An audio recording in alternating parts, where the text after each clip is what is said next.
No sensors detected it. No spell sensed it. Yet something tore through the boundaries between worlds, and New York learned that Vought's scripts could not bargain with reality. Times Square glowed under a winter-gray sky. Floodlights raked over a temporary stage built from truss and LED walls, all stamped with Vought cares. Camera drones hovered in neat arcs. Barricades held back a crowd hungry for a clean moment after months of ugly headlines. Homelander floated above the stage, smiling for the lenses. Starlight stood beside him, posture careful, eyes scanning faces. A-Train paced, keyed up. Maeve looked past the audience as if she expected trouble. Black Noir waited in silence. Ashley Barrett listened to her earpiece and forced a grin. The plan required applause and calm. The clip would run all night to drown out scandal. Nothing unpredictable was allowed to happen in front of sponsors. The air cracked. It began as a thin sound, like ice splitting. Then pressure slammed into chests. Screens jittered. Audio whined. Above the stage, a seam opened in the sky, glowing green with bruised violet at the rim. It widened without smoke or heat, as if space itself tore under stress. Homelander's smile faltered. "That's not ours," Starlight said under her breath, and her skin prickled with wrongness.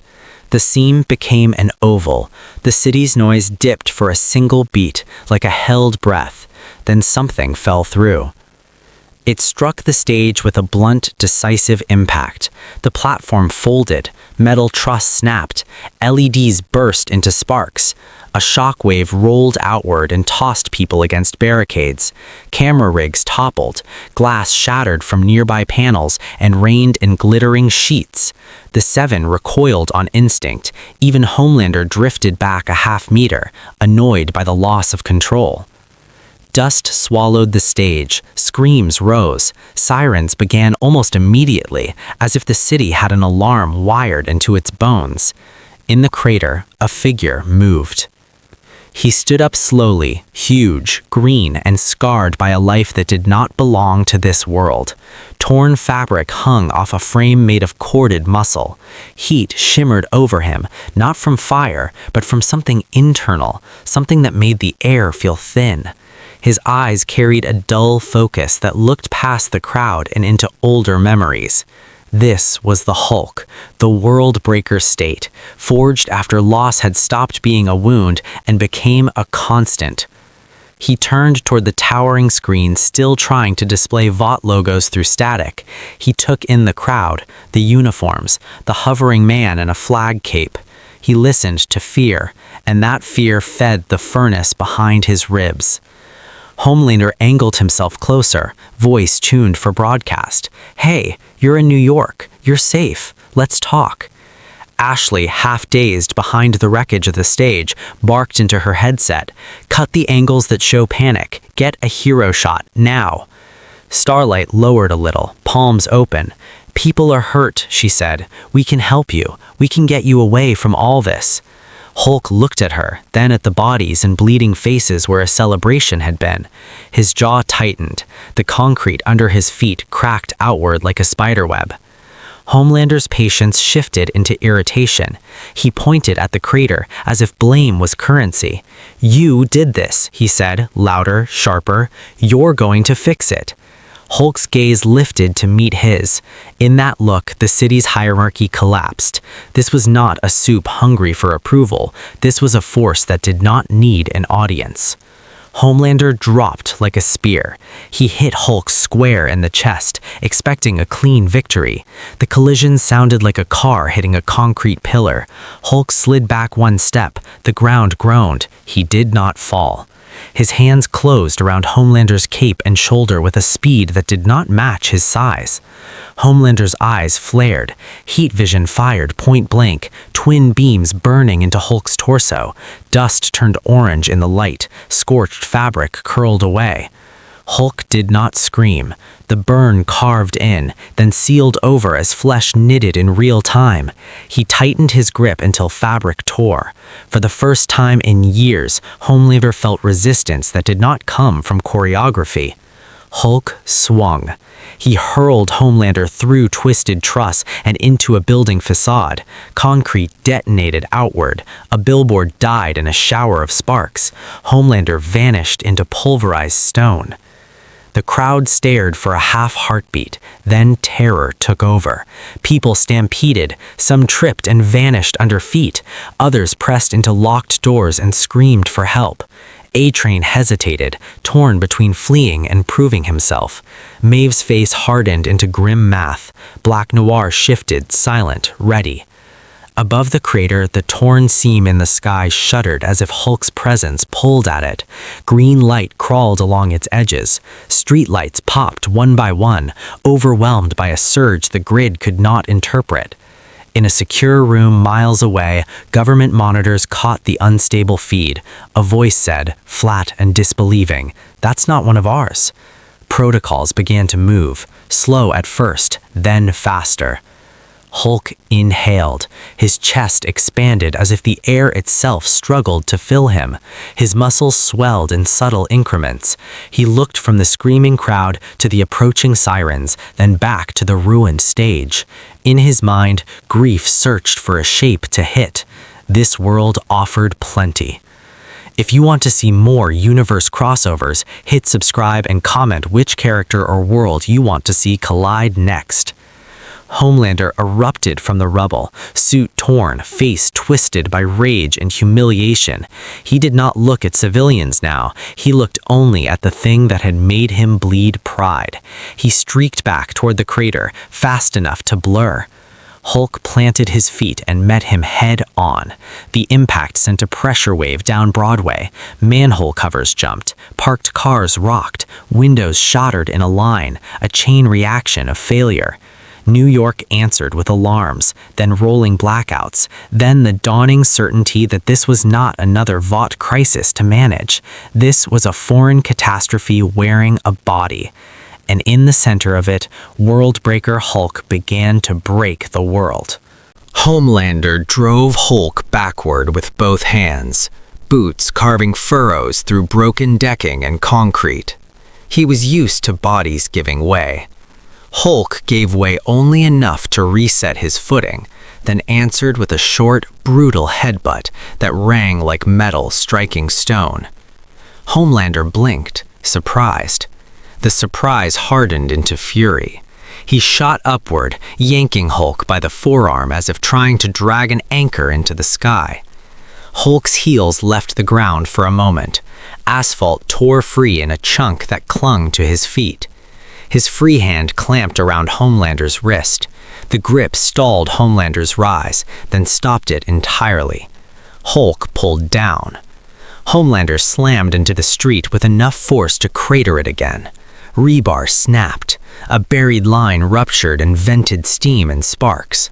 The shock rolled across the intersection and knocked a police cruiser onto its side. A-Train darted in and landed a flurry of punches into Hulk's ribs and jaw. The hits sounded clean. They did nothing except turn A-Train's hands red and raw. Hulk's head shifted slightly, like a man acknowledging wind. Starlight lifted above the crowd line, light building in her palms. She aimed low, trying to blind and distract rather than tear. A burst of white-blue radiance exploded, bright enough to bleach the dust from the air. Hulk squinted, then looked at her, and the look carried no fear, only annoyance. Maeve stepped in with her sword and drove the blade into Hulk's shoulder with the full weight of her strength. The metal shrieked, the edge bit, then stopped as if it had hit tempered steel. She yanked it free, jaw tight. Black Noir moved in silence, throwing knives into tendons, then aiming a short blade for the back of the knee. Hulk's skin split, then sealed. Noir adjusted angle for eyes and throat. Hulk's hand snapped out and caught Noir by the torso. Noir stabbed into Hulk's wrist, again and again, drawing only brief blood that stopped as soon as it appeared. Hulk lifted Noir and threw him across the street. Noir hit a storefront and crashed through glass and shelving. He rolled once and lay still, his breathing shallow behind the mask. Starlight's stomach dropped. "Noir!" she shouted, then forced herself to refocus on the civilians still trapped between barricades and collapsing signage. A-Train launched back into the air, heat vision raking. He aimed for Hulk's eyes. The beam seared across Hulk's face, burning hair to ash, flesh charred and peeled. Hulk roared, and the sound shook teeth. The char peeled away and regenerated underneath as he moved. He sprang upward, grabbed Homelander by the ankle mid-flight, and swung him in a wide arc like a club. Homelander's body smashed into the side of a bus, then a streetlight, then the corner of a building. Each impact shed debris. Falling glass turned sidewalks into cutting storms. "Move!" Starlight screamed at Vought security and police trying to form a line. "Get them out! He's going to bring buildings down!" A Vought captain stared at her, blood on his temple. "We're supposed to protect the asset," he said. "He's not an asset. He's a disaster." 2 blocks away, Ashley's voice cracked over a secure channel. "I need a containment story. I need it now." In a Vought command van, analysts watched feeds with pale faces. A crisis consultant spoke fast. "Foreign rogue soup, hostile program, active terror. Keep the public focused on the hero response." A new voice joined the line, calm enough to sound detached. "Stan Edgar." "Is he controllable?" he asked. Ashley swallowed. "We can't even hurt him." "Then you think in terms of removing," Edgar replied. "You buy time, protect the company." Outside, the street began to fail in deeper ways. Hulk's impact sent tremors down into tunnels. The station beneath Times Square groaned. Power flickered across blocks as the grid tried to recover and failed. In a federal operations center, a senior officer watched the live feed and said, "Condition red. I want options, lethal and non-lethal." Someone muttered, "That's Homelander getting thrown." A satellite pass updated. The glowing seam in the sky had not closed. It pulsed as if breathing, widening slightly whenever Hulk's roar peaked. Instruments registered a radiation signature that did not match any compound V profile. On the street, Maeve hauled a bleeding civilian behind a taxi and took a quick count of who was still standing. A-Train stopped playing offense and started hauling people out of the crush, moving fast enough to blur, but still not fast enough to save everyone. Starlight saw a child frozen in the open, staring at the green giant. She dropped to the street, sprinted and scooped him up. His face was wet with tears and ash. His small hands clung to her suit. As she carried him toward cover, Hulk's gaze flicked to her. For a moment, his expression shifted, less focused on wreckage. His eyes tracked the child, then tracked the approaching soldiers arriving at the perimeter. The soldiers raised rifles. They had training for soups and riots and mass casualties. They did not have training for a being that treated a city like a drumhead. Gunfire rattled. Bullets sparked and flattened against Hulk's skin, then dropped as molten fragments. A few struck his face and melted, splattering liquid metal that smoked as it cooled on his cheek. Hulk's breath deepened. The seam above flashed green. He turned toward the new line of authority, and the rage in his posture made the air feel heavier. Homelander slammed into him from the side again, trying to redirect the attention back to their private war. Hulk caught him mid-charge and held him up, face to face.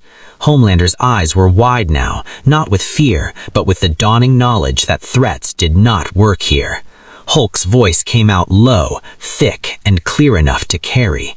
"You," he said, then drove Homelander downward through the street, into the concrete, and the ground answered with a crack that ran like a fault line toward the heart of the city. The crack in the street did not stop at the crater's edge. It crawled outward in jagged lines, splitting asphalt and buckling steel plates until it reached a subway grating. The metal screamed, then collapsed inward as if the city's skeleton had been kicked. Steam arose from broken mains. People ran through it blind, coughing, slipping on shards. Sirens approached from every direction, then stuttered as intersections locked with debris. Hulk stood over the hole he had driven into the street. Homelander rose from it slowly, his cape dusted gray, his expression gone past rage into something tighter and more dangerous. His lip bled. He wiped it, looked at the blood on his glove, and his eyes sharpened as if he wanted the universe to apologize. Hulk did not wait. He swung a fist into the pavement. The impact rippled outward. Cars jumped. A nearby billboard frame twisted off its bolts and crashed onto a bus. The remaining camera drones lost stabilization and spiraled down like wounded birds. Starlight ducked behind a crushed taxi with the child pressed to her chest. Maeve, breathing hard, scanned for Noir and saw the dark figure stagger out of the demolished storefront, one arm hanging wrong. He stayed upright out of habit more than health. A-Train's voice came over Starlight's earpiece, frantic. "We need a plan. We need a real plan." In a fortified conference room at Vought Tower, the plan was already being written in a tone that assumed control could be purchased. Ashley stood at the head of the table, hair disheveled, hands shaking around a tablet. On screen, Times Square looked like a bomb site. A senior PR executive spoke without blinking. "We call him a foreign terrorist soup. We emphasize Homelander's courage. We show heroism. We sell calm." The head of Vought R&D cut in. "Calm is irrelevant if the subject cannot be injured. We need a delivery mechanism, sedatives, neural disruption, anything." Stan Edgar listened, hands folded. He did not look at the feed as if it could offend him. "You are all reacting," he said. "Reacting is expensive. We will decide what this is." Ashley swallowed. "What do we even call him?" Edgar paused, then nodded towards the R&D lead. "What is he, medically?" "Unknown," the scientist admitted. "Not compound V, something else. Gamma-dense physiology, abnormal cellular regeneration, energy output that spikes with emotional stimulus." Edgar's gaze settled on Ashley. "Then we will call him a displaced biological weapon. We will offer help. We will offer shelter. We will offer purpose. If he refuses, we will justify whatever follows." Someone at the end of the table hesitated. "He threw Homelander," they said quietly, as if saying it louder would make it true. Edgar's tone did not change. "Then Homelander will want to make a point. That is a liability. We will handle the liability." He tapped the table once. The room's screens shifted from live feeds to a schematic of a containment unit Vought had developed for soup extraction, reinforced transport, chemical payload delivery. Under it were names and budgets and quiet authorizations. "Deploy the Grey Room team," Edgar said. "I want a face he can speak to, someone who looks like aid, not authority. Bring him in, if he can be brought in." Back on the street, authority came in waves. First police, then National Guard, then armored vehicles that struggled to maneuver through wreckage. A helicopter circled and kept its distance. Homelander rose into the air again, hovering over the chaos to reclaim the sky. "Everyone stay back," he shouted, voice amplifying over loudspeakers. "I've got this." He dove. Hulk caught him in both hands, palms clapping around Homelander's head and shoulders. The grip squeezed, not enough to crush, enough to dominate. Homelander's heat vision flared again, brighter, longer. It burned trenches in Hulk's forearms. Hulk answered with a knee to Homelander's ribs that sent him skidding across the street like a stone across water. Homelander slammed into a row of stalled cars, metal folded around him. A cold voice came over a new loudspeaker, not the cities, not the guards. "This is Vought International. Clear the intersection. All non-essential personnel evacuate immediately." A line of black vans rolled in behind armored shields, Vought logos covered with matte panels. Men in tactical gear moved with purpose, not the jittery aggression of cops. They carried compact launchers and heavy canisters with warning labels taped over. From one van stepped a woman in a white coat under a ballistic vest, headset snug against her jaw. She held her hands visible, palms open, like Starlight had. Her eyes fixed on Hulk with a scientist's focus and an actor's discipline. Hulk, she called steadily through amplification. My name is Dr. Cardosa. We can help you. Hulk turned. Dust drifted off his shoulders. His eyes narrowed at the sound of his name spoken like a product label. Dr. Cardosa took a careful step forward. You're hurt, she said, even though his burns had already healed. You're disoriented. You're not from here. We can get you somewhere safe. No one has to die. Behind her, Vought's team deployed quietly. One man slid a canister into a launcher. Another keyed in a sequence on a tablet that tracked heart rate spikes and movement patterns. Starlight felt her stomach turn. That's a trap, she said to Maeve low. Maeve didn't argue. Everything they do is a trap. Cardosa kept talking. We understand displacement. We have facilities designed to stabilize you. Food, medical care, a private space. We can stop the people trying to shoot you. We can stop the flying man from hurting you. Hulk's gaze flicked to the guard line, then back to Cardosa. The word stabilize meant nothing to him. The tone meant control. He looked past her to the vans, to the men holding weapons they hoped he wouldn't notice. Homelander climbed out of the wrecked cars, breathing hard. He heard the offer and his face twisted. He doesn't get help, he snapped. He gets punishment. Edgar's voice came through Homelander's earpiece, calm and close. You will not undermine containment negotiations in public, it said. Homelander's eyes widened, anger shifting direction. This is my city, he hissed under his breath, then stepped forward anyway. Cardosa raised her hand slightly, a warning to her own people to hold. Please, she said to Hulk, softer now, come with us. You can decide what happens next. For a moment, Hulk's face changed. Not peace, calculation. He looked at the people pinned behind barriers, the bleeding, the sirens, the soldiers who didn't understand the scale of what they were facing.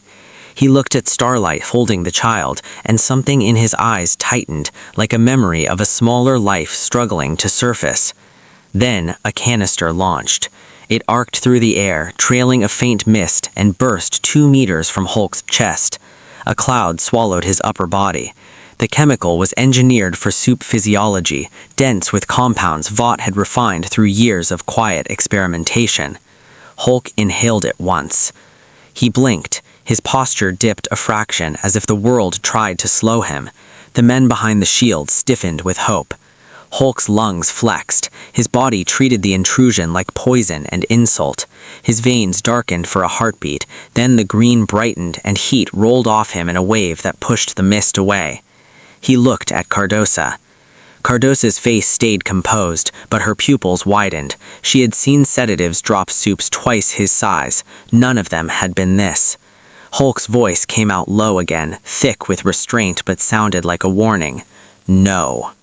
He took one step forward. The pavement cracked under his foot. Vought's Grey Room team fired the second volley. The second volley hit like industrial fog. 3 canisters burst in a staggered pattern, designed to layer compounds and overwhelm different metabolic pathways. The cloud rolled over Hulk's face and shoulders, clinging to skin, seeping into mouth and nose. For half a second, his knees flexed.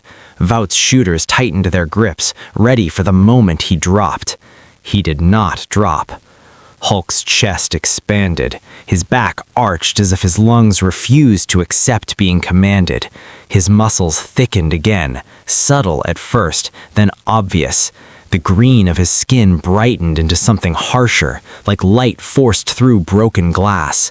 He exhaled, and the breath came out as a pressure surge that threw the chemical cloud backward. Men behind shields stumbled. One slammed into a van door hard enough to dent it. Hulk stepped into the thinning mist and grabbed the nearest shield. The composite material was rated for soup impacts. Hulk bent it in his hands like sheet metal, then used it to swat 2 operators aside. They hit the street and slid, leaving streaks of blood and grit. Dr. Cardosa backed up, keeping her hands visible, even as panic crept into her voice. "Stop firing," she snapped into her mic. "Stop! You're making it worse." A third operator ignored her and triggered a heavy payload, something bulkier, something meant her last resorts. The launcher thumped, the projectile hit the ground at Hulk's feet and unfolded into a mesh of reinforced cable lined with conductive nodes. It snapped upward, trying to wrap him, to lock onto muscle and ground him with voltage. The mesh tightened.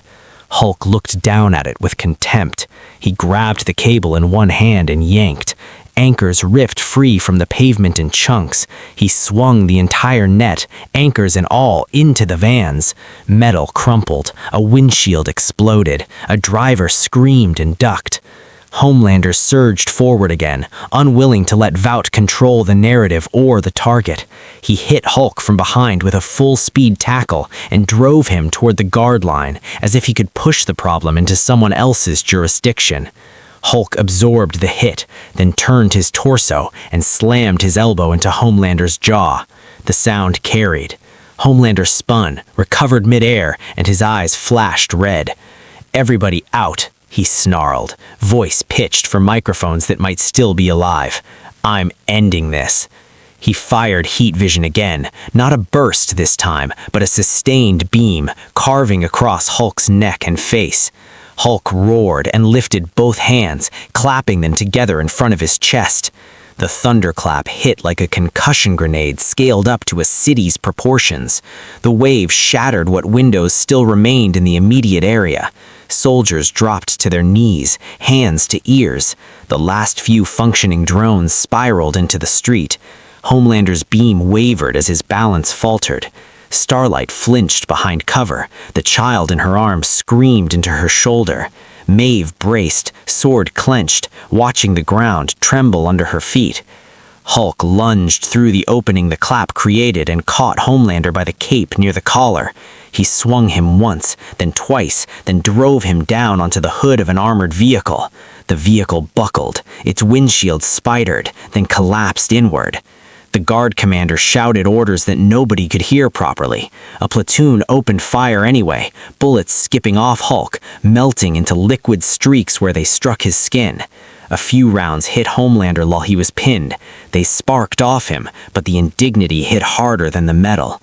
Homelander's eyes snapped to the soldiers. For a beat, his expression carried the thought of making them pay for touching him at all. Starlight saw it, and her chest tightened. This was what her world did under stress. It broke toward cruelty. Vought's tactical team began to retreat, not because they wanted to, but because they had reached the edge of what their directors had authorized them to spend in public. They pulled Cardosa back toward the vans. The vans tried to reverse. Two could not.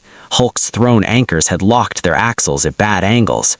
Cardosa kept her eyes on Hulk, even as she stumbled backward.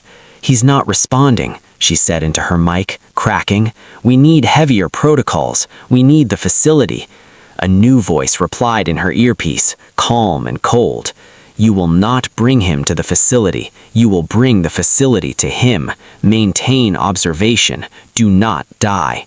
Cardosa swallowed and nodded, though nobody could see her. She did not like being told to observe something that could erase her team in seconds. Across the city, in a windowless room that smelled of stale coffee and weapons oil, Billy Butcher watched the live footage on a battered television. Huey paced behind him, pale. Frenchie hunched over a laptop, pulling social streams and emergency radio chatter. Mother's Milk stood with arms folded, jaw set. Kimiko sat still, eyes fixed, body ready to spring. On screen, Hulk slammed a fist into the street, and a shock rolled under nearby buildings. A mid-rise shuddered. Concrete dust spilled from seams. People ran from the lobby as the structure groaned. Huey's voice came out thin. "That's not a soup. I don't even know what that is." Butcher didn't blink. "That's Vought's problem," he said, then paused as Homelander rose again and charged, not saving anyone, only trying to win. "And it's our opportunity." Mother's Milk shook his head once. "Opportunity to what? Get everybody killed faster." Frenchie's fingers flew over the keyboard. "It is not V, mon ami. The signature is different. It is like a reactor in a body. The Americans will escalate. They always escalate." Huey looked at Butcher. We can't point that at a city. People are already dying. Butcher's mouth tightened. People have been dying because of those capes for years. Vought makes monsters, sells them, then buys headlines to wash the blood off. If that green thing tears the mask off the whole system, maybe the world finally sees. Mother's Milk stepped closer, voice hard. And if it crushes a school while you're making your point? Butcher held his stare. He did not answer right away, and that silence was its own confession. On the television, Starlight dragged civilians behind a line of overturned cars. Maeve tried to keep a perimeter, forcing herself between Hulk and the crowd whenever she could, even as she knew she was a speed bump. Noir staggered, got back on his feet, and threw another blade that did nothing except announce his survival.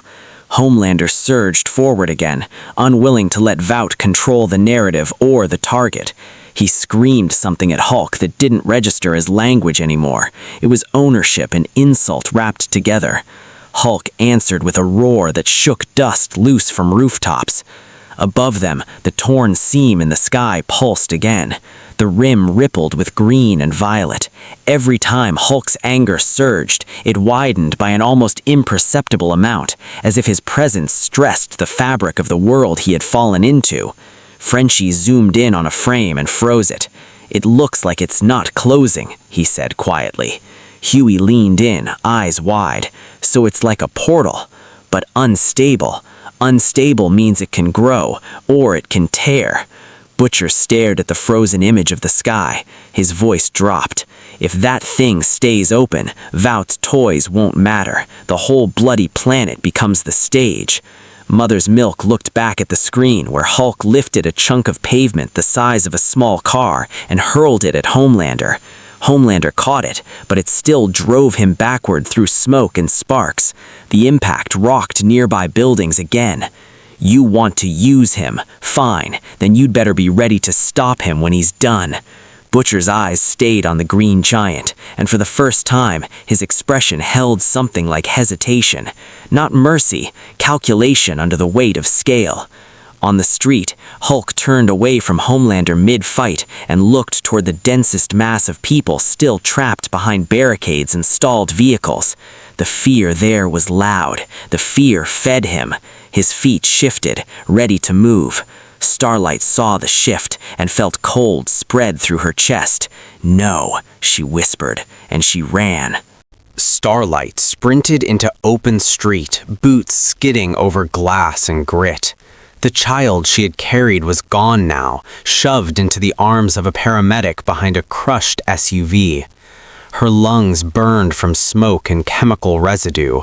Her hands glowed faintly as she drew power from dying signage and flickering streetlights. "Hulk," she shouted, voice hoarse. "Stop! Look at them!"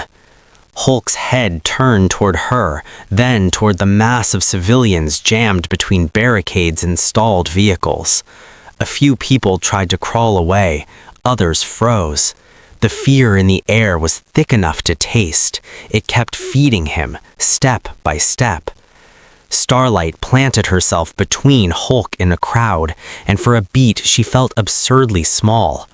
She forced her voice steady. "You're strong. Strong enough to choose. Those people didn't do this." Hulk's nostrils flared. His eyes flicked past her to the helicopters, the armored line, the corporate vans half crushed at the curb. In his mind, authority always had a face. Here, it had too many. Homelander floated 10 meters up, watching Starlight with a glare that promised punishment. "Get out of the way. You're making it worse." "You made it worse," Starlight shot back without looking up. Homelander's jaw clenched. The cameras that still worked, phones held by shaking hands, all caught the moment. He hated that. He hated her for forcing it into daylight. Hulk took a step. The street cracked under his foot. Starlight's glow brightened in response. She pushed light outward in a wide, blinding flare meant to halt a charge, not harm. The burst washed over Hulk's face. He blinked, then kept moving. Maeve leapt in from the side, swinging her sword for his wrist as he reached toward a toppled bus blocking the street. The blade bit shallow, drawing a line of blood that immediately thickened and sealed. Hulk backhanded Maeve without looking. She flew, slammed into a car, and did not get up right away. Starlight's stomach dropped. She moved again, closer, trying to hold his attention. "Please," she said, and she hated how small the words sounded. Behind Hulk, the perimeter was changing. Not just soldiers and Vought. Other people were threading through chaos with a different focus, not rescue or control, scavenging. Frenchie's fear had been right. The black market world always arrived faster than the ambulances. Two men in work hoodies and respirators ducked behind a news kiosk, eyes fixed on the crater and the splintered fragments of street that Hulk's impacts had exposed. One carried a hard case lined with foam. The other held a modified syringe gun and a Geiger-style meter that clicked in uneven bursts. "Gamma," the first man muttered, muffled. "Look at it. It's cooking the air." "Vought will cordon it. We take what we can and vanish," they said. They darted out, snatched a fist-sized piece of cracked asphalt that glowed faintly green along the fracture line, and sealed it in the case.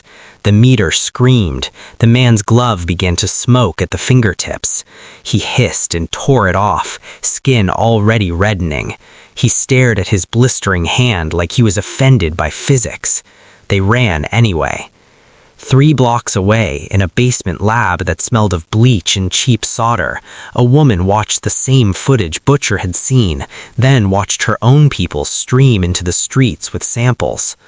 Her operation fed off desperation: stolen Compound V, counterfeit doses, dealer networks, desperate clients who wanted power for one night. She had never seen a power source like Hulk. She told her runner over a burner phone, "Bring it. Bring anything that touched him." On the street, Hulk grabbed the overturned bus by its frame. He lifted it one-handed, metal groaning as it flexed. The crowd behind it screamed, convinced he meant to throw it into them. Starlight stepped closer, ignoring the heat and the pressure that made her teeth ache. "No," she said, and forced more power into her hands until her skin felt like it would split. "Put it down." Hulk's gaze locked on her for the first time, fully, not a glance, a measure. His face carried rage, but also a confusion that did not match the wreckage around him. He set the bus down with a heavy thud that rattled bones. For a heartbeat, the world paused. Some civilians ran, some just stared. Then Homelander chose that moment to reclaim the script. He dropped from the sky and grabbed Starlight by the shoulder, yanking her backward. "You are done," he snarled, low enough that most microphones would miss it, loud enough that she would never forget it. Starlight ripped free and shoved him back with a flare of light that blinded him for a fraction of a second. "People are dying. That's what matters." Homelander's eyes cleared and his face turned flat. "You're siding with it. With him." Hulk watched the exchange like a predator watching smaller predators squabble over territory.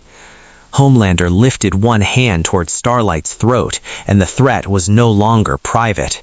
Maeve, still dazed, tried to rise. Noir staggered forward, then stopped when he realized he couldn't intervene in time. Hulk moved. He closed the distance in a single step that shattered pavement. His hand clamped around Homelander's wrist before Homelander could touch Starlight again. The grip stopped the motion completely. Homelander turned his head slowly, eyes wide with anger, then narrowed. "Let go," he hissed. Hulk's voice came out as a low growl. "No." He yanked Homelander forward and slammed him into the street hard enough to send another tremor through the block. A nearby building's facade cracked, dust poured down like sand. The torn seam in the sky pulsed in response, its rim rippling as if the world itself flinched. Starlight stumbled back, heart pounding, and realized the line she had crossed. Hulk had acted, and he had acted because he read Homelander as threat. That did not mean Hulk was safe. It meant he chose targets based on a logic that did not match anyone's plans. A new set of vehicles arrived at the outer edge of the cordon, unmarked, moving with purpose. Men in plain jackets flashed credentials, federal, not Vought. They carried long cases and spoke into encrypted radios. A senior agent watched Hulk on a tablet and spoke into his mic. "We have an escalation event. The flying asset is compromised by ego. The green asset is unclassified. Confirm containment options. Prepare for kinetic authorization." Another voice replied, tense. "Not conventional. Won't do it." "Then we find unconventional," the agent said. "This ends before nightfall." In Butcher's hideout, the group moved, not with consensus, with inevitability. Butcher grabbed his coat and a duffel. "We're going," he said. Mother's Milk stepped in his path. To do what? Talk to it? "We get eyes, we get leverage," Butcher replied. Huey's voice shook. "Leverage on that? You saw him." Butcher's stare did not soften. "Everything has a lever," he said. "Sometimes the lever is what it cares about. Sometimes the lever is what it hates." Kamiko rose silently and followed. Frenchie grabbed a small kit, hands unsteady. On the street, the black market scavengers reached a side alley and cracked their case open. The asphalt fragment pulsed green. The one with the burned hand touched it with bare fingers, just to prove he could. His skin blackened at the contact point, then it bubbled, and the pain finally caught up. He screamed and dropped it. The fragment hit the pavement and left a scorched imprint. His partner, breathing fast, shoved it back into the case and locked it. "No touching," he said, voice sharp with fear. "No more." But they still ran. They ran straight towards the underground that would turn that fragment into a product. They ran because this world always tried to sell what it could not control. And above Times Square, the sky's wound widened by another thin, impossible inch. The widening seam above Times Square stopped being something you could dismiss as smoke and light. Its rim shimmered with green bruised violet, and the air beneath it carried a metallic taste that coated tongues. Phones kept filming even as batteries died faster than they should. Streetlights flickered, then cut out, leaving the scene lit by fire, emergency strobes, and the cold spill of Vought's screen stuck on loop.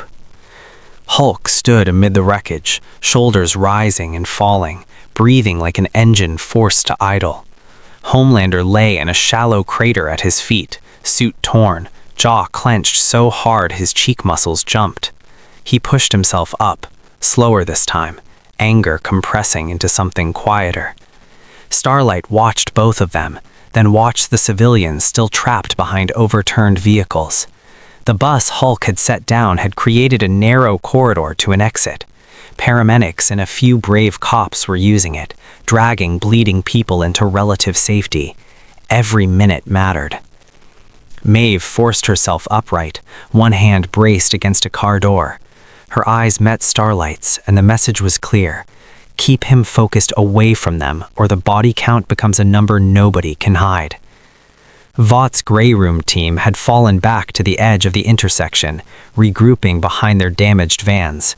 Dr. Cardosa stood with her headset askew, face pale, hands shaking as she tried to keep her voice steady for the men around her.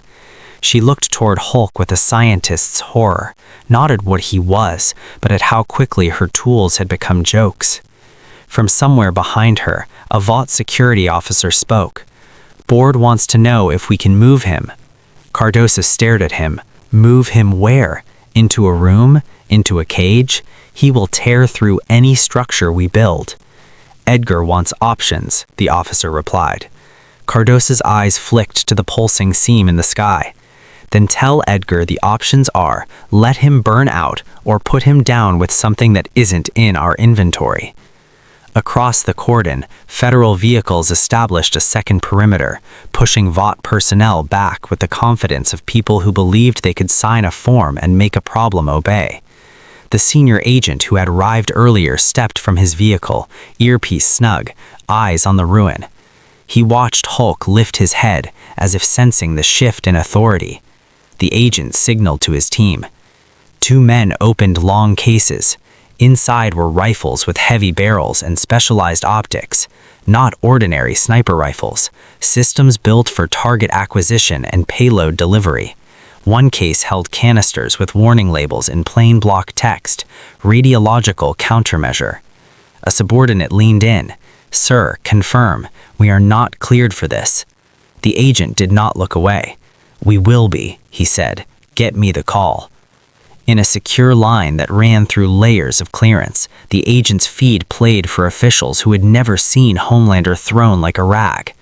A voice asked the question every bureaucracy eventually asks when faced with an uncontrollable force. "Can you kill it?" The agent answered carefully.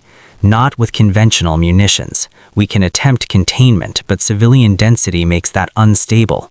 We have experimental payloads that may disrupt its physiology. There will be collateral." A pause. Then, define collateral. The agent's eyes tracked the surrounding buildings, the trapped civilians, the widening sky wound. "If we delay, the collateral grows anyway," he said. "Authorize the attempt." The line went quiet, then returned with a single word that landed like a sentence. "Proceed." On the street, Homelander rose fully. He wiped blood from his lip again and looked at Starlight as if she was the reason he had been humbled. "Get out of my sight," he said, voice low and sharp. Starlight's hands glowed faintly, not as a threat, but as a reflex. "It's not yours. None of it is." Homelander's smile was thin. "Watch me." He surged upward, then came down again, aiming for Hulk's head, choosing a strike meant to end the contest in front of the world. Hulk met him, caught him, and drove him into the ground again. The impact sent another tremor through the block. That tremor traveled into the subway. Below street level, concrete dust shook loose, a support beam cracked, a section of ceiling failed and dumped debris onto the tracks. Sparks flared. A stalled train car full of people who had been trapped during the first collapse shuddered as the tunnel warped. Above, Starlight heard the muffled screams through the broken grates. Her face tightened. She looked at Hulk, then looked at the grid of streets around them, realizing the fight was not only killing people now, it was collapsing the city underneath them. She moved to the grating, crouched, and shouted down, "Hold on, we're getting you out." A voice answered from the darkness, panicked, "The roof is coming down." Starlight stood, hands shaking, and turned back toward the street. Maeve limped closer, reading her expression. "Subway," Maeve said. Starlight nodded. "People are trapped. If he hits again, the tunnel goes." Maeve's jaw clenched. "Then we pull him away." "How?" Starlight said. It came out like a plea. Maeve glanced at Hulk and Homelander locked together, then at the approaching federal line, and finally at Vought's retreating vans. "We don't," she said. "We survive it." Starlight's eyes flashed with anger. "No." Maeve stared back. "You can't save everyone when the ground itself is failing." Starlight looked at the trapped corridor of civilians still trying to escape. She could help them one by one, or she could gamble everything on trying to steer an earthquake wearing skin, the choice carved into her chest. At the edge of the cordon, the federal rifles came up. The agent spoke into his mic. "Target the green asset. Fire on my mark. Ignore the flying asset unless it interferes." A subordinate hesitated. "We will hit civilians if it moves." "We fire when it is anchored," the agent replied. "Wait for contact." Hulk grabbed Homelander by the cape and lifted him. For a moment, Homelander hung there, weightless, furious, eyes blazing red. That was the moment. Hulk's feet were planted, his attention narrowed, he was anchored. "Mark," the agent said. The rifles fired. The rounds were heavy, not meant to pierce by brute force. They carried payloads designed to burst on impact and flood tissue with an engineered radiological compound meant to scramble high-energy metabolism. The first hit Hulk's shoulder. The second struck his back. The rounds ruptured and sprayed a glittering dust that clung to his skin and pulsed faintly. Hulk froze, not from pain but from surprise. His muscles tensed as if they had met something they could not simply ignore. Homelander saw the opening and smiled, thinking it was his victory. Then Hulk's roar tore out, louder than before. The green in his skin flared, the seam above pulsed in answer, widening with a sickening ease. The air pressure shifted, loose debris lifted and spun in small violent spirals. The federal agent stared at his tablet as readings spiked. "What's happening?" he demanded. A tech's voice came back, strained. "It's reacting. You're feeding it." And in the street, Hulk's eyes locked on the line of rifles, on the idea of being poisoned, controlled, contained. His breath came out in a growl that sounded like the earth preparing to split. Starlight felt it, the moment the city tipped from crisis into collapse. She turned toward the subway grate again, knowing she had seconds to choose. Starlight looked down through the subway grating into darkness filled with dust and screaming, and then looked back at the street where Hulk's roar bent the air. She had always hated Vought for choosing optics over lives. Now the city itself forced her into the same kind of choice. She dropped to her knees and thrust both hands toward the grating. Light poured from her palms, not a beam, but a sustained surge drawn from every dying screen and emergency battery within reach. The metal bars heated and began to glow at the edges. Maeve grabbed her shoulder. "Annie, if you drain the grid, you'll black out hospitals." Starlight didn't look up. "If I don't, the tunnel collapses and they die now." The grating warped, bolts snapped. With a final wrench, Starlight tore it free and threw it aside. Hot air rushed up from below, thick with smoke and concrete dust. She dropped to her stomach and shouted into the hole. "One at a time, hands first, I've got you." A man's fingers appeared, trembling. Starlight grabbed his wrists and hauled him upward while Maeve braced his torso and pulled. The man coughed, then rolled away, eyes wide with shock. More hands followed. Starlight kept pulling, her arms burning, her glow fading and returning in uneven pulses as she scavenged electricity from any source that had not died yet. Each time she pulled someone up, she heard Hulk's roar again, and each time she felt the street tremble, dust sifting down into the hole like an hourglass. Behind her, Homelander lurched out of Hulk's grip and shot upward, face twisted into triumph because the poison rounds had slowed Hulk for a fraction of a second. Homelander aimed heat vision at Hulk's throat again, trying to turn that fraction into a kill. Hulk's body tensed. The radiological dust pulsed against his skin. For a heartbeat, his muscles looked locked, as if something inside him had been forced out of rhythm. Then he adapted. The green brightened, his veins thickened under the skin like cables. He flexed and the dust sloughed off in a shimmering sheet as his tissue purged it with brute cellular violence. The compound did not stop him, it only taught him that this world had invented new ways to try. He turns toward the federal line. The agent who had authorized the shot felt his mouth go dry as Hulk's gaze fixed on him. His team shifted, weapons up, retreat paths already narrowing behind wreckage. He keyed his mic. Fall back to secondary, now. Too late. Hulk took one step and the pavement ruptured. He took another and the distance collapsed. He hit the line like a truck made of muscle. Shields buckled, men flew, a rifle snapped in half in someone's hands. The agent raised his sidearm out of reflex, a useless gesture, and Hulk's hand closed around his vest and lifted him off the ground. The agent's boots kicked, eyes wide. Hulk leaned in close enough that the agent smelled heat and dust and something like ozone. Hulk's voice came out slow, deliberate.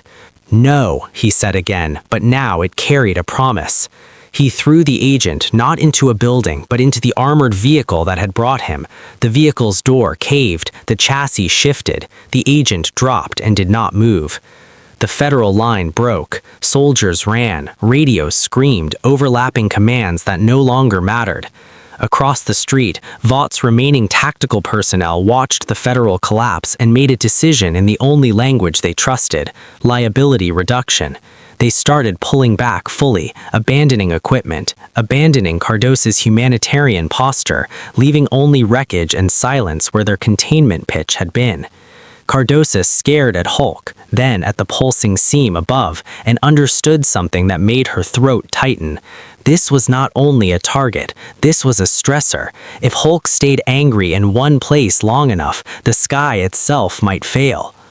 A black SUV pushed through the retreating vans and stopped at the edge of the chaos. Its windows were tinted. The door opened and a man stepped out wearing an expensive coat that did not belong in a disaster zone. He held no weapon. He held a phone.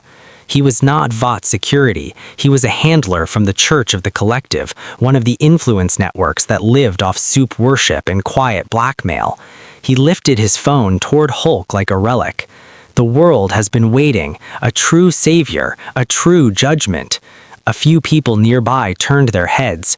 Some of the panicked crowd had already been primed by months of propaganda and fear.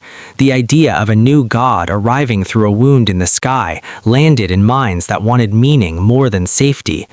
The handler gestured to his followers, already present, faces smeared with ash, eyes bright. They began to move toward Hulk, palms up, chanting in low, fractured phrases about cleansing and revelation. Maeve saw them and swore under her breath. They're going to get themselves killed. Starlight hauled another subway passenger up, then turned toward the street, eyes wide as she felt the pressure build. She understood then that saving the tunnel was only one piece. If Hulk kept escalating here, the sky itself might open wider, and whatever came next would not care about Vought or Soups or any of their lies. Butcher's shout cut through the chant and turned a few faces. Some followers hesitated, caught between obedience and fear. The handler from the church kept his tone smooth, almost tender, as if he was guiding them into light.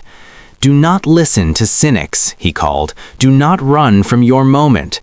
Then Homelander dropped closer, close enough that his cape whipped ash across their faces. He smiled like a rescue poster. "He's dangerous," he announced to the phones still filming. "Stay behind me and you'll be fine." Starlight saw it from the subway opening and felt her teeth grind. Homelander had turned human bodies into a protective wall without calling it that. If Hulk charged, the impact would pulp the front line, and Homelander would sell himself as the only reason anyone lived at all.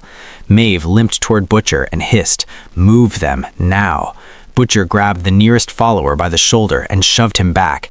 "Out of the road," he snapped. "You want to worship something, do it from a distance."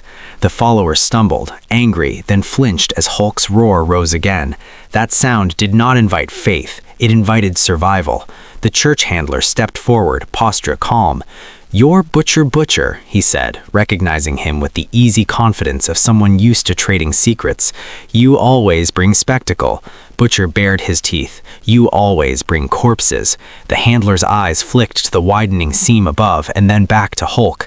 "This is not a corpse maker," he said. "This is a correction. Vought built false gods. Now the universe is sending a real one." Huey's face went pale. "He's not sent," he said, voice cracking. "He's lost. He's angry. People are trapped under the ground." The handler smiled at Huey as if he were a child.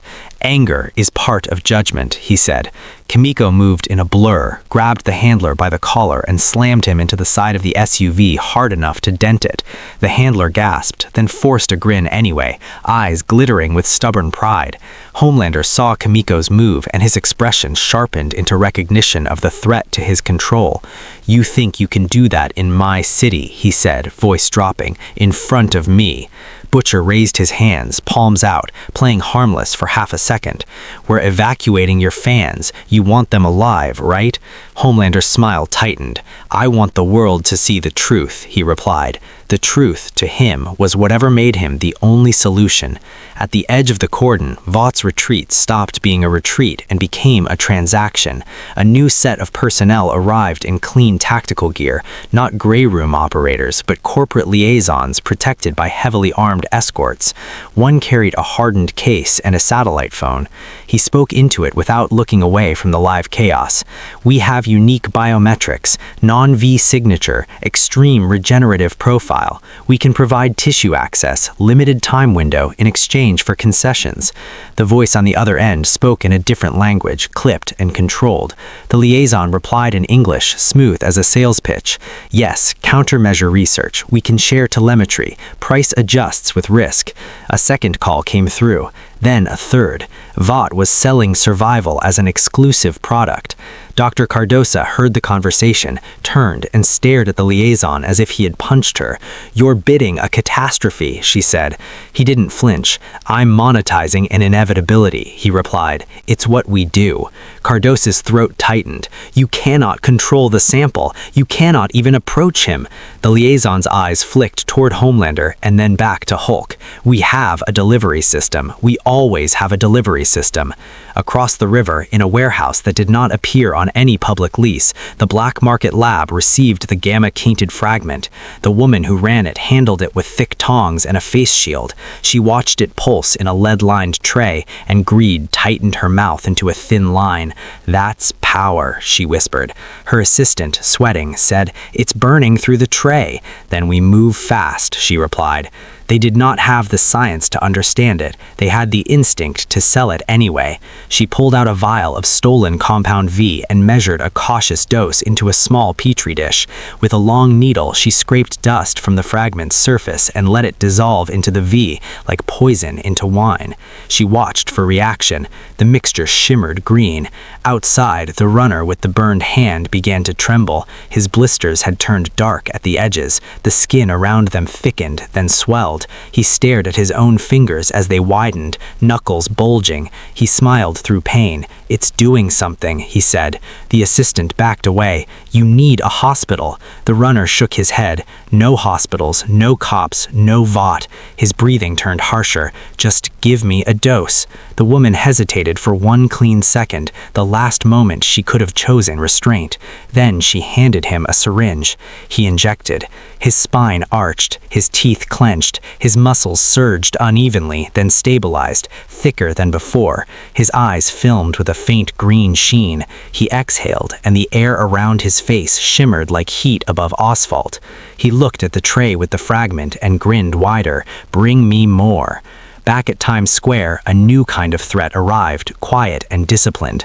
A black helicopter without markings came low over rooftops and hovered just beyond the worst debris field. It carried no news logo. Its doors slid open, revealing a team in matte gear with no insignia, faces covered, weapons compact. Maeve saw them and muttered, "That's not ours." Frenchie's eyes narrowed as he tracked their movement. Private military or foreign.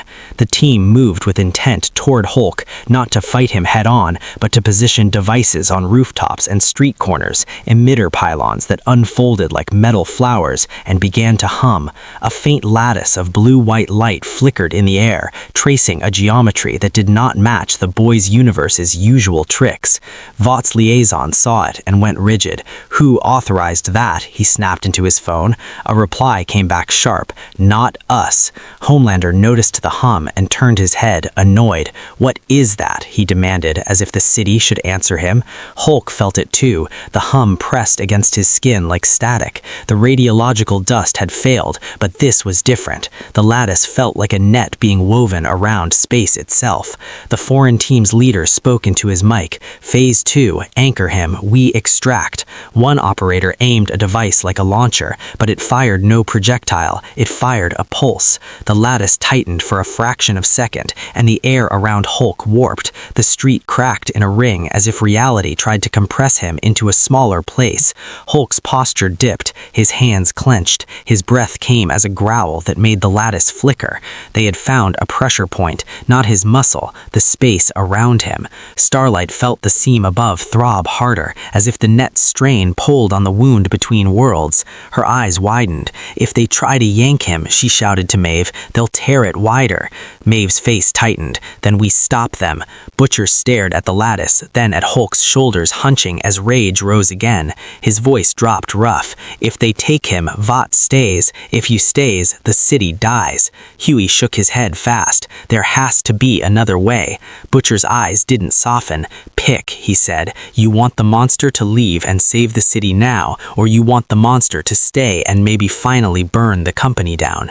Starlight heard pieces, but she saw the shape of the decision on Butcher's face. He was weighing lives like numbers, and she hated him for it, even as she understood the world had trained him that way.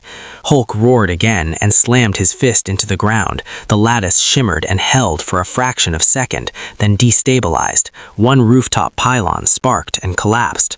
The foreign team leader cursed, "Increase amplitude." The hum rose. The seam above pulsed, widened, and for the first time the sky wound showed depth, a swirling green darkness beyond, like a corridor into something that did not belong here. Hulk looked up at it, and something in his expression shifted from rage to recognition, not of this place, but of being trapped between places. Then he turned back to the people trying to bind him, and the rage returned with purpose. The hum rose into a tone you could feel in your molars. The rooftop pylons glowed brighter, their lattice tightening around Hulk like invisible hands closing on a throat. The air around him warped, and for a moment his outline blurred, as if the world could not agree where to place him. Hulk planted his feet, concrete fractured outward in a perfect ring. He flexed his shoulders and the lattice flickered. The foreign team leader raised his voice into his mic, sharp and controlled. Hold the field. Hold it. We pull on 3. Homelander hovered above the grid, eyes darting between the pylons and the phones still filming. He hated that someone else had brought a mechanism he could not claim. He hated more that it seemed to work. He dropped onto a rooftop, grabbed a pylon with both hands and tore at it like a man ripping out a microphone. The pylon screamed in sparks. The lattice stuttered. The seam in the sky reacted like a wound being forced open. Green and violet rippled along its rim. Depth inside it became a corridor, spiraling, unstable, tugging at the air beneath. Starlight felt her stomach turn as pressure shifted. Dust lifted off the street in thin spirals. Loose paper and ash rose as if gravity had started negotiating. Maeve grabbed Starlight's arm. "That thing is pulling," she said. Starlight's eyes were locked on the seam. "And it's tied to him," she replied. "Every time they tighten it, it widens." Butcher stood behind a crushed news van, watching the field shimmer around Hulk. His jaw was set so hard the muscle jumped. Huey stood beside him, pale and shaking, eyes flicking between the trapped civilians and the sky wound. Mother's Milk spoke low. "If they yank him through that, they might yank something else back." Frenchie nodded, eyes haunted. "Or tear it open fully. We do not know what is behind." Butcher's gaze cut to Hulk, then to Homelander ripping at the pylons, then to the line of civilians still stumbling out of the subway hole. His voice came out rough. "We know what's here," he said. "We know what stays if he stays." Huey grabbed his sleeve. "You can't be thinking what I think you're thinking." Butcher's eyes did not move from the seam. "If they pull him out, the city lives," he said. "Vought lives too." Mother's Milk's face hardened. "And if you stop it, the city dies. You want that on you?" Butcher flinched at that, almost imperceptibly. Then his focus narrowed onto one truth he could not dodge. The tremors were getting worse. The buildings around them were groaning under repeated impacts. The subway tunnel beneath Times Square was a failing rib. Hulk roared again and slammed his fist into the street. The lattice held for a fraction of a second, compressing the air so hard it made a visible shimmer. Then it buckled. One corner of the field collapsed, and the seam above pulsed wider, like it was taking a breath. The foreign leader swore, "Rebalance, increase amplitude, now." Cardosa, still at the edge of the chaos, stared at the widening corridor in the sky and whispered, more to herself than anyone, "If you pull him, you might rip the membrane. You might create a permanent breach." The Vought liaison, phone pressed to his ear, didn't care. "If it becomes permanent, we sell access," he murmured, and his escort looked away like they had not heard it. Homelander heard none of that. He only saw his control slipping. He launched off the rooftop and streaked down toward Hulk, aiming to strike him out of the lattice and back into a fight he could frame. He slammed into Hulk's shoulder at full speed. Hulk staggered one step, and the lattice tightened again, the field using the movement like a handle. The seam above surged, the corridor inside it sharpening, and the air pressure snapped. A car door tore off its hinges and flew upward, spinning into the void like scrap offered to a hungry mouth. Starlight shouted, "Everyone down," but it was too late for the nearest group of church followers. They had stayed close, convinced this was prophecy. One man reached up as the air pulled at him. The pull lifted him off the ground. His scream cut short as he rose, spinning, flailing, then vanished into the corridor in the sky. Silence hit for half a beat, a stunned pause where a human brain tried to process a person being stolen upward into nothingness. Then the panic became absolute. The church handler's face went white. His mouth moved soundlessly. He had wanted meaning, not consequence. He took a step back, and Kimiko shoved him down behind the SUV, forcing him to survive his own lie. Huey stared upward, horrified. "They're taking people," he said. Frenchie's voice shook. "It is not choosing, it is vacuum." Maeve's hand tightened on Starlight's. "If that starts pulling whole crowds, we lose the city," she said. Starlight's eyes snapped to Hulk. He had seen the man vanish. Something in his expression twisted. Not compassion exactly, but recognition of helplessness. He knew what it meant to be taken by forces that didn't ask. He turned toward the seam, and for a moment the rage quieted into a focused, terrible calm. Butcher saw the shift and made his choice in the ugliest way possible. He chose the city over his vendetta, but he refused to admit it as mercy. He stepped out from cover and shouted, voice cutting through chaos, "Annie, get him under it." Starlight whipped her head around. "What?" Butcher pointed at the seam. "He's tied to it. If he goes, it shrinks. If he stays, it grows. You can talk to him better than any of us." Huey's face contorted. "You're telling her to walk up to him." Mother's Milk grabbed Butcher's collar and hissed, "You are using her as bait."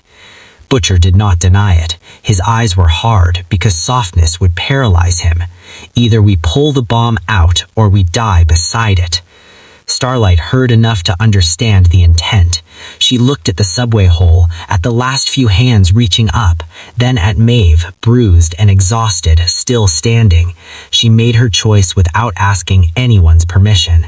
She walked toward Hulk. Homelander snapped his head toward her.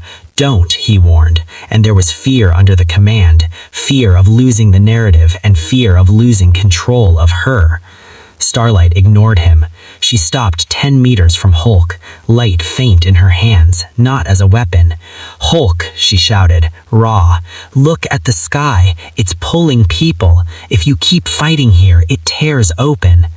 Hulk's chest rose and fell, each breath a tremor in the air. His eyes locked on her. Starlight took another step. "I don't know where you came from, but that is the way out. Not their way, your way." The foreign leader saw her moving and barked, "Increase field, hold the target, do not let it jump." The lattice surged, the air around him compressed again, harder, and the seam widened in violent response. More debris lifted, a chunk of concrete rose, spinning, and smashed into a building facade before being dragged upward. Hulk's muscles bulged as he resisted the compression, his face contorted, rage returning, not at Starlight, but at the net around space itself. Homelander lunged toward Starlight, intent to rip her away. Maeve moved, planting herself in his path. "Not this time," she spat. Homelander hit her like a hammer. Maeve flew, crashed through a taxi, and did not rise. The impact echoed. Starlight's throat tightened, but she did not stop walking. She reached the edge of the lattice's shimmer. The static prickled her skin. She looked up at the corridor in the sky and felt the pull tug her hair. "Hulk," she said again, closer now, voice almost lost under the hum. "Choose." Hulk looked at her, then at the Pitham he was sucked toward the void, then at the weapons and nets trying to take him like a prize. The rage in him surged to a peak, but it sharpened into direction. He grabbed Homelander by the cape as the flying man tried to recover his posture and threw him straight into a rooftop pylon. The pylon exploded in sparks and metal. The lattice snapped on one side. The seam convulsed. The pull intensified for a heartbeat, then faltered as the geometry failed.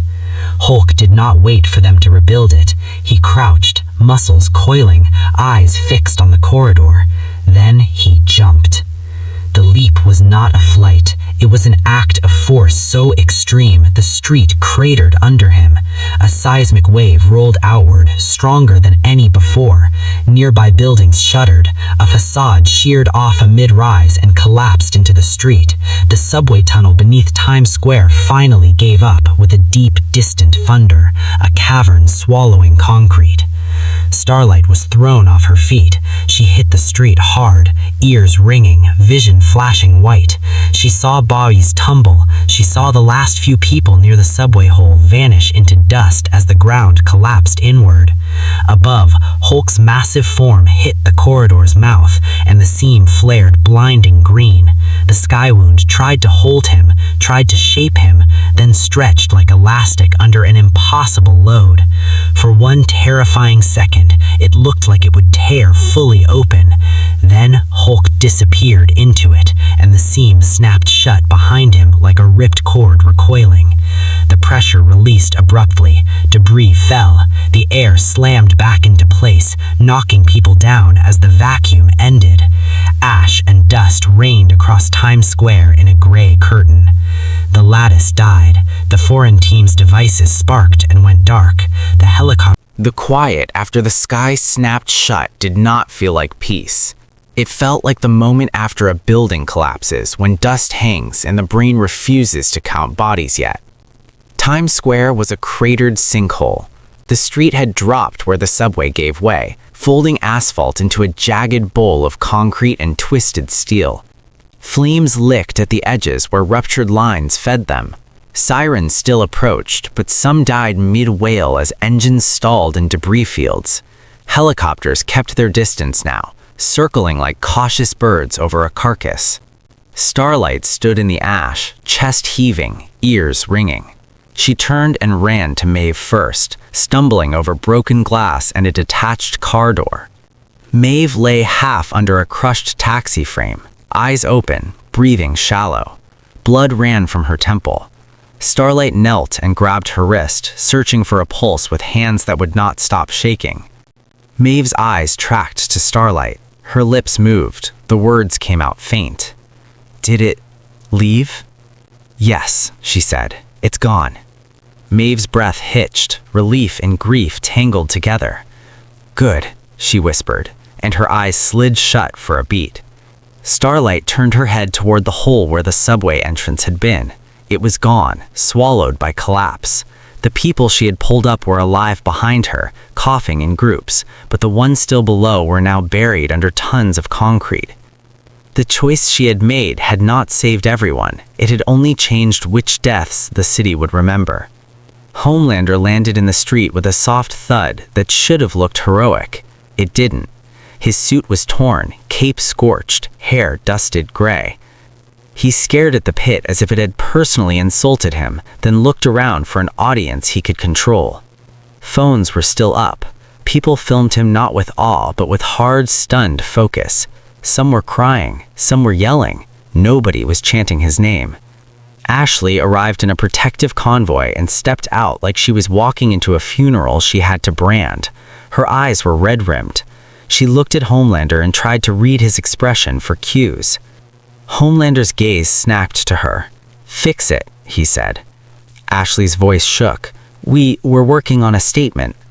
"A statement," he repeated, and the contempt in his voice made her flinch.